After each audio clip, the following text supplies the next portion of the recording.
Sa Cebu City, meron daw lalaki na bigla-bigla na lang nanununtok ng mga magagandang babae. May tumutulo ng dugo sa ilong dito ko, sa bibig ko. Yung dugong na umagos parang gripo.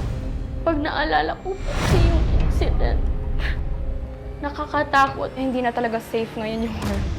Nagpapaganda ka para sa sarili mo pero sasapakin ka lang pala ng ibang tao. Ma'am, tingnan niyo po yung sumapak sa inyo. I-confirm niyo po kung siya ba talaga. Sa galit, napag-isipan ko na gumanti.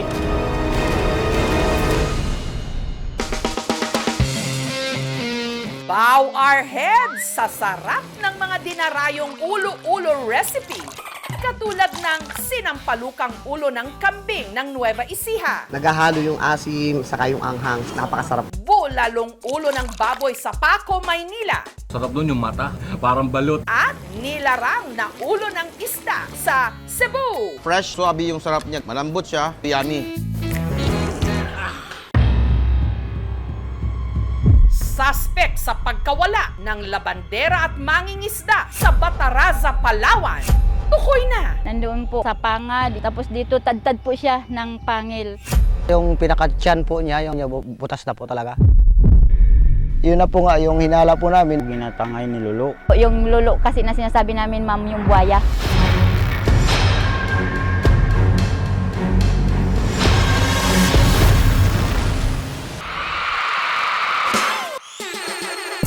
Makipagkwentuhan tayo at makidance showdown. 5, 6, 7, 8, and 1, 2, 3. Tapos, snap lang po.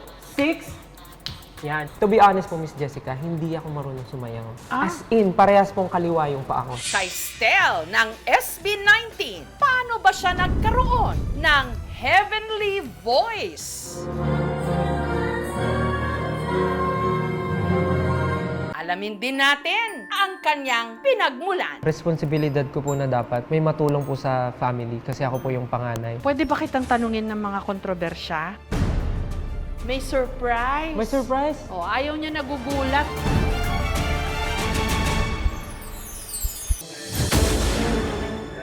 Ang bride at groom sa Negros Oriental na sinermo na ng pare bago pa sila ikasal. Ba't ngayon lang kayo? Matapos magulo raw ang schedule ng kanilang seremonyas.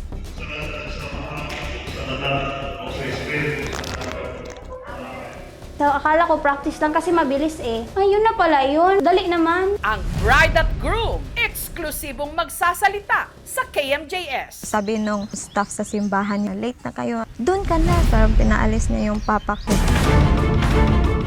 Sana pinatapos lang yung bride na makapunta sa altar. Nagmukha doon na kami talaga yung mas may kasalanan.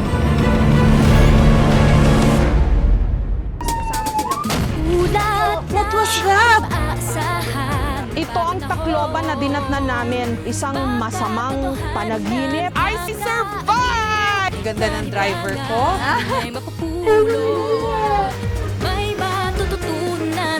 ako makapaniwala. Ang ganda ng ngipin.